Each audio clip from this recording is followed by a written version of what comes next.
Welcome সবাইকে part টুতে। আশা করছি পার্ট ওয়ানটা খুব সুন্দরভাবে কমপ্লিট হয়েছে এবং তোমাদের কোনো সমস্যা নেই। তো আমরা পার্ট ওয়ানে যেখানে রাখছিলাম তারপর থেকেই পার্ট টু নিয়ে শুরু করব। তো কি প্রশ্নটি বলছে একবার দেখে নিই। 3.8 বলছে 15% Na2CO3 দ্রবণ বলতে কি বোঝায়। এই যে অ্যান্সারটি দেওয়া হলো যে 100 ml Na2CO3 দ্রবণে 15 গ্রাম Na2CO3 দ্রবীভূত আছে। নেক্সট পরবর্তী প্রশ্ন বলছে প্রকৃত দ্রবণের দুটি বৈশিষ্ট্য লেখো। এই যে বৈশিষ্ট্য কিছু দেওয়া হয়েছে। আচ্ছা, এই যে স্টেপটা বা এই যে বিষয়গুলো দেওয়া আছে একটু দেখে রাখবে। নেক্সট আচ্ছা, এখানে একটু স্টার চিহ্ন দিয়ে রাখি। পরবর্তী কোশ্চেন বলছে গাঢ় HNO3-র সঙ্গে কপার চূর্ণ মিশিয়ে উত্তপ্ত করা হলো। এই কপার চূর্ণর সঙ্গে গাঢ় NO3 বা নাইট্রিক অ্যাসিড যুক্ত করলে বিক্রিয়া শর্ত দিয়েছে। বলছে গাঢ় H2SO4 জিঙ্ক সহকারে উত্তপ্ত করা হয়। এই যে গাঢ় H2SO4-এর সঙ্গে জিঙ্কের বিক্রিয়া। নেক্সট বলছে আয়নমুক্ত জল ও প্রাতির জলের মধ্যে পার্থক্য। এই যে দুটোর পার্থক্য তুলে ধরা হলো। পরবর্তী কোশ্চেন, এখানে একটা ম্যাথমেটিক্যাল প্রবলেম রয়েছে। তো এটা তোমাদের বুঝাচ্ছি না, কারণ এই কারণে যে এর আগে আমরা এই কোশ্চেনটা বহুবার আলোচনা করেছি, বা তোমরা যদি বুঝতে চাও তো এই কোশ্চেনটি গুগলে বা ইউটিউবে সার্চ করতে পারো, আমার ক্লাসটা পেয়ে যাবে। ওকে, তো এখানে এই অ্যান্সারটি শুধু তুলে ধরেছি, একটু দেখে নাও। ওকে, পরবর্তী কোশ্চেন বলছে ক্ষমতা ও বেগের মধ্যে সম্পর্ক স্থাপন করো। এই ক্ষমতা বেগের মধ্যে সম্পর্ক স্থাপন হয়েছে। নেক্সট বলছে উষ্ণতা পরিবর্তনের সঙ্গে জলের আয়তন কিভাবে পরিবর্তিত হয় তা লেখচিত্রের সাহায্যে প্রকাশ করো। এই যে আয়তন এবং উষ্ণতার সঙ্গে পরিবর্তন। নেক্সট এখানে বলছে চিত্রে এ বি এবং সিডি তরঙ্গের কি প্রকাশ করে থাকে। এই সিডি এটি হচ্ছে তরঙ্গ দৈর্ঘ্য প্রকাশ করে, তরঙ্গ দৈর্ঘ্য, এবং এ বি প্রকাশ করে থাকে তরঙ্গের বিস্তার। ওকে, তরঙ্গের বিস্তার। তো এখানে যে ম্যাথটি রয়েছে এই ম্যাথের প্রবলেমটি আমরা দেখে নেব। তো এর আগে আমরা এরকমই একটা ম্যাথ আপলোড করেছিলাম, যে ক্লাসটিতে আমরা গ্রাফের মাধ্যমে অ্যান্সারটি এনেছিলাম। তো এখানে কোনো গ্রাফ করব না, সহজ সরলভাবে বোঝানোর চেষ্টা করব। 5 কেজি ভরের একটি স্থির বস্তুর ওপর একটি বল 1 সেকেন্ড ধরে প্রযুক্ত হলো পরবর্তী 10 সেকেন্ডে। তো এই পরবর্তীকে যাওয়ার আগে যেটা আমরা দেখলাম এটা একটু ব্যাপারটা দেখে নিই। ধরো এই একটি বস্তু, এটা দেওয়া আছে 5 কেজি, এটি স্থির অবস্থাতে ছিল, মানে ইউ সমান 0। 1 সেকেন্ড পরে, 1 সেকেন্ড পরে মানে 1 সেকেন্ড ধরে এর মধ্যে একটা প্রযুক্ত বল প্রয়োগ করা হলো এফ। তারপরে বলছে পরবর্তী 10 সেকেন্ডে, মানে এর থেকে পরবর্তী 10 সেকেন্ডে বস্তুটি 40 মিটার দূরত্ব অতিক্রম করে। কত মিটার গেল? 40 মিটার দূরত্ব অতিক্রম করলো। বস্তুটির ওপর প্রযুক্ত বলের মান কত? তো এই যে এখানে আমরা এফ প্রয়োগ করছিলাম, এই এফটার মান জিজ্ঞাসা করছে। তো আমরা এফ এর নির্ণয়ের জন্য যে সমীকরণটি জানি, এফ সমান এম এ। ওকে, এবারে আমরা এ এর মানটা কীভাবে বের করব? এ এর মানটাকে আমরা পাশে লিখতে পারি। তো এখানে এম এর মান কিন্তু দেওয়া রয়েছে, এম সমান 5 কেজি, আর এ এর মানটি দেওয়া নেই। তো এ এর মান নির্ণয়ের জন্য V minus you by T নির্ণয় করতে হবে। এখানে টি এর মান আছে, ইউ এর মান আছে, কিন্তু ভি এর মান নেই। এবারে এই যে আমরা টি এর মান বললাম, ইউ তো 0 এখানে লিখে দিয়েছি, কিন্তু টি এর মান যেটা বললাম 1 সেকেন্ড, এবং 10 সেকেন্ড, এর মধ্যে কোন মানটিকে নেব সেটা আমরা আগে দেখে নেব।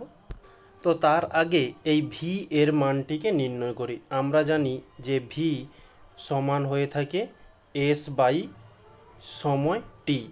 তো এস কত? এস হচ্ছে এই যে 40 মিটার। ওকে, তাহলে 40 মিটার দিলাম। টি কত?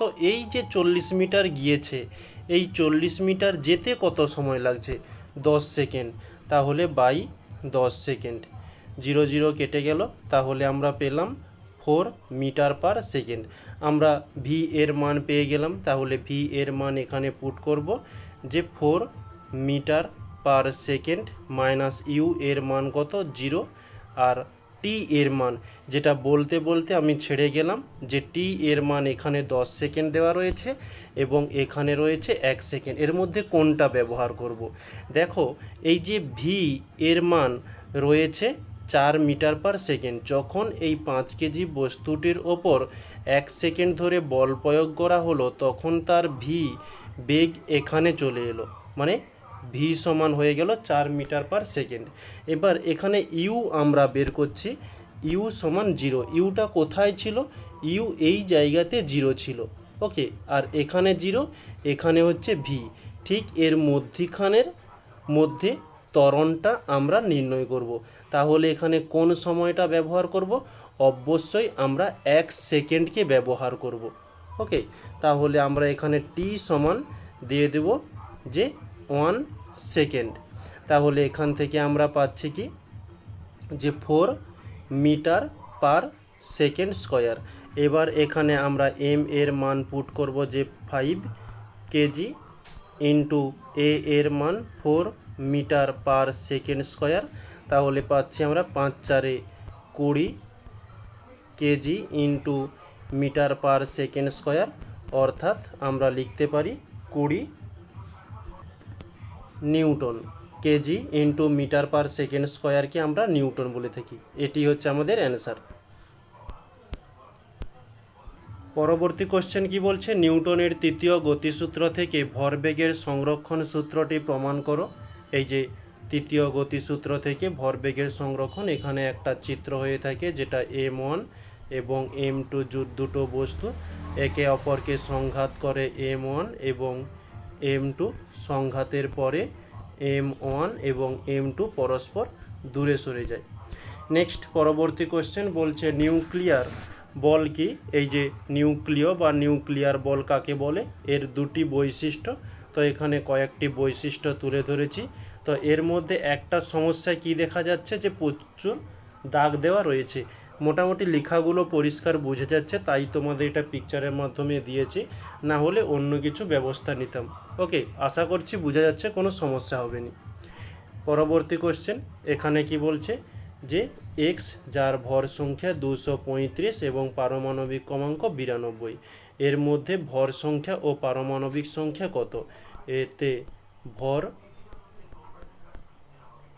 সংখ্যা হয়ে যাবে 235 এবং পারমাণবিক সংখ্যা 92। বলছে পরমাণুতে যদি 3টি নিউটন বেশি থাকতো, যদি 3টি নিউটন বেশি থাকতো, তাহলে এই ভরবেগের মধ্যে প্রোটন আর নিউটন থাকে। তাহলে নিউটন থাকে কোথায়? ভরবেগের মধ্যে। এখানে 3 যোগ করলাম, আর নিচে শুধু প্রোটন, এর মধ্যে কোনো নিউটনের গন্ধ নেই, তাই আমরা নিচে কিছু করলাম না। এটা তাহলে পরবর্তীতে হচ্ছে এক্স 238, নিচে হয়ে যাচ্ছে 92। এটি যে এর সংকেত কি হবে? এই যে সংকেত হয়ে গেল। পরবর্তী কোশ্চেন বলছে প্রলম্বন ও কলয়েডীয় দ্রবণের মধ্যে পার্থক্য লেখো। আচ্ছা, সেখানে আমরা একটা পার্থক্যতে একটা স্টার চিহ্ন দিয়েছিলাম, যেটা বৈশিষ্ট্যের মধ্যে। কোথায় গেল সেটা? 1 মিনিট দেখিয়ে দিচ্ছি। এই যে বৈশিষ্ট্য মধ্যে পয়েন্টগুলো দেওয়া ছিল, তো ওই একই ছক এখানেও তোমাদের জন্য তুলে ধরেছি, যেখানে তোমরা ঠিক এই জায়গাতে বৈশিষ্ট্যগুলো নিয়ে নিও। ওকে, এই বিষয়গুলো এইখানে নিয়ে নেবে। ওকে, তো এই হয়ে গেল অ্যান্সার। পরবর্তী কোশ্চেন বলছে কৃষি জমিতে পিএইচের প্রভাব উল্লেখ করো। এই যে পিএইচের গুরুত্ব বা প্রভাব। তারপরে বলছে কৃষি জমিতে চুন প্রয়োগ করা হয় কেন, এই যে চুন প্রয়োগ কেন করা হয়। নেক্সট বলছে প্রমাণ করো অবাধে পতনশীল বস্তুর যে কোনো অবস্থানে বস্তুটির মোট যান্ত্রিক শক্তি সর্বদা স্থির থাকে। এই যে অ্যান্সারটি দুটো পেজের মাধ্যমে তুলে ধরেছি। পরবর্তী কোশ্চেন, এখানে একটি ম্যাথ রয়েছে, দেখে নেব।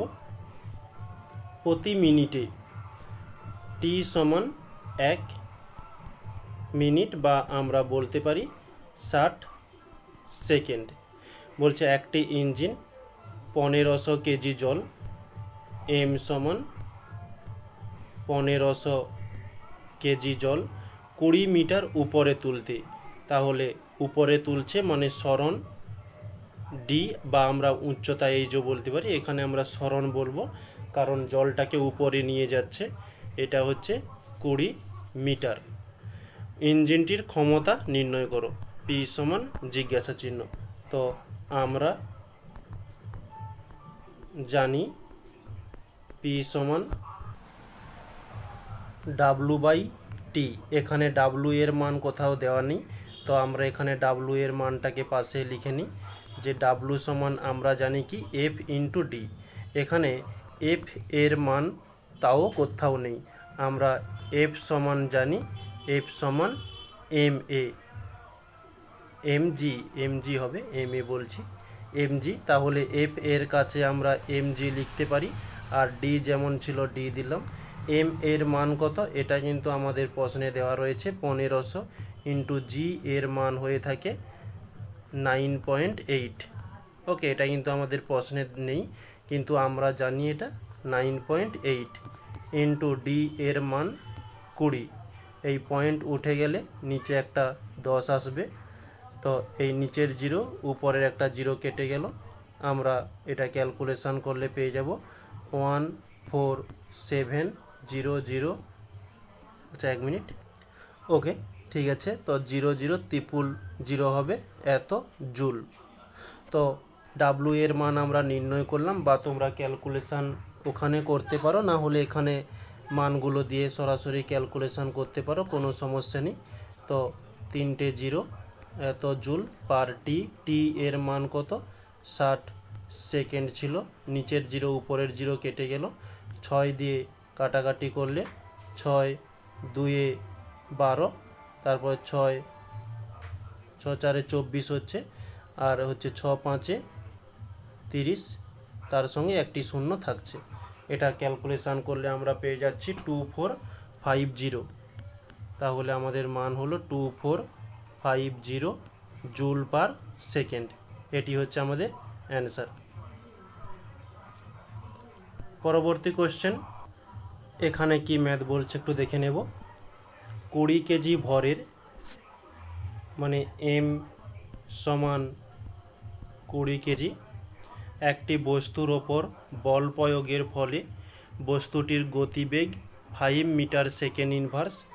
মানে প্রথমে বস্তুটির গতি ছিল ইউ সমান 5 মিটার সেকেন্ড ইনভার্স থেকে 2 মিটার সেকেন্ড ইনভার্স হয়, তাহলে ভি সমান 2 মিটার সেকেন্ড ইনভার্স হয়। তাহলে কৃতকার্য কত, ডাব্লু সমান জিজ্ঞাসা চিহ্ন। আমরা এখানে যেটি লিখব যে ডাব্লু সমান half M U square minus half M V square.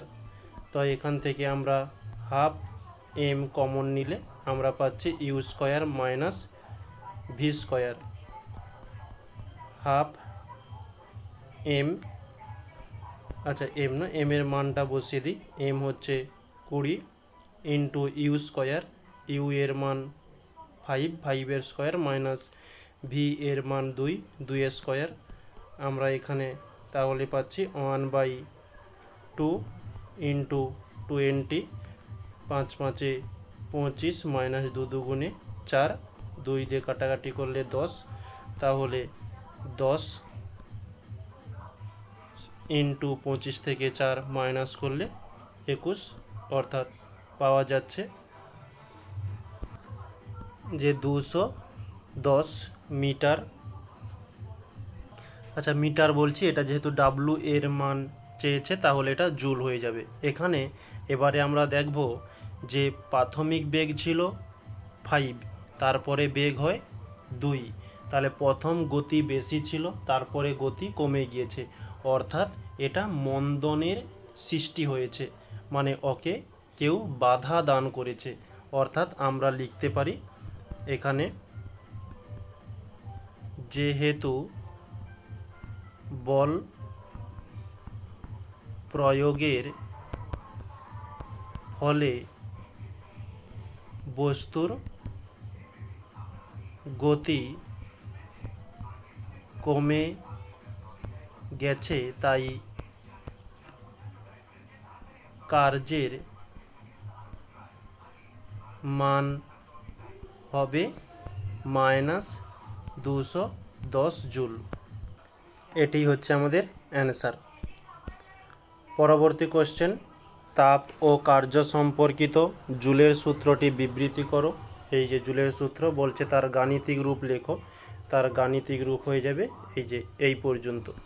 তার সঙ্গে এই যে এর সংজ্ঞা দেওয়া হয়েছে তাপের যান্ত্রিক তুল্যাঙ্ক, এবং যে এর মান দেওয়া রয়েছে এটা আমাদের চায়নি এখানে, এই পর্যন্তই করো। পরবর্তী কোশ্চেন বলছে তরঙ্গের কম্পাঙ্ক, তরঙ্গ ও দৈর্ঘ্য ও তরঙ্গ বেগের মধ্যে পারস্পরিক সম্পর্ক নির্ণয় করো। এই যে তরঙ্গের কম্পাঙ্ক এবং তরঙ্গের দৈর্ঘ্য, এরপরে বলছে তরঙ্গের বেগের মধ্যে পারস্পরিক সম্পর্ক এখানে তুলে ধরা হলো। তো আজকের টপিকে আমাদের যেসব কোশ্চেনগুলো ছিল আমরা খুব সুন্দরভাবে আলোচনা করেছি। এরপরেও যদি কোনো সমস্যা থাকে অবশ্যই কমেন্টে জানাতে ভুলবে না। আর যদি কোনো ভুল বা কোনো কিছু হয়ে থাকে অজান্তে, তো অবশ্যই তোমাদের কাছে যদি ধরা পড়ে কমেন্টে জানাতে ভুলবে না। তো যারা পুরানো স্টুডেন্ট তারা তো জানোই এই যে পিডিএফটা কোথায় পাবে। তো যারা নতুন স্টুডেন্ট তাদের জন্য একবার বলে দিই, এই দুটো পার্টের আমরা যে পিডিএফটি রেডি করেছি, তো ওই পিডিএফটি তোমরা এই ক্লাসের নিচে ডেসক্রিপশান বক্সে একটি টেলিগ্রাম গ্রুপ রয়েছে, ওখানে জয়েন্ট হয়ে গিয়েও প্রতিনিয়ত ওখানে পিডিএফগুলো আপলোড করা হয়ে থাকে ক্লাস শেষ হওয়ার কিছুক্ষণ পরেই। তো তোমরা ওখান থেকে ডাউনলোড করে নিতে পারো। ওকে, সবাইকে থ্যাংক ইউ বলে ক্লাসটিকে এখানে সমাপ্ত করছি।